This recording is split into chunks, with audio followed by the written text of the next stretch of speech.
Welcome back સમાચારમાં આગળ વાત કરીએ મોરબીની તો મોરબી વાસીઓની ખુશી હવે બમણી થઈ છે। મોરબીને મહાનગરપાલિકાનો દરજ્જો આપવા દરખાસ્ત કરાઈ હતી।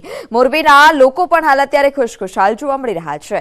લોકોએ સરકારનો આભાર માન્યો છે તો તમામ પક્ષો પણ સરકારના નિર્ણયને આવકારી રહ્યા છે।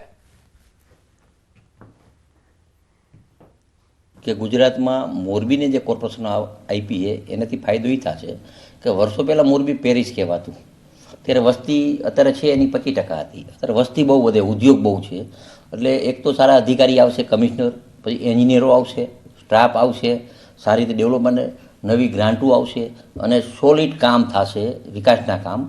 અત્યારે કોર્પોરેશન આપવાથી કોઈ જાતના માણસો કોઈ એમ કે ટેક્સ વધારો એ તો નોર્મલ હોય, 5-10% ટેક્સ વધતો હોય, એ કંઈ મોરબીને કંઈ વાંધો નથી આવે, પણ જે ડેવલપમેન્ટ થવું હોય અને મહાનગરપાલિકામાં એટલો બધો ટ્રાફિકની સમસ્યા છે, એવી સરકારશ્રીને આપણે વિનંતી કરી કે તમે સારો કમિશનર મૂકો કે મોરબીના જે દબાણો છે એ દબાણો તાત્કાલિક આજે મહાનગરપાલિકા ડિક્લેર થઈ અને આજથી તમે કાલ પરમદીથી તમે ચાલુ કામગીરી કરી દો એવી પ્રજાજનોની માગણી છે।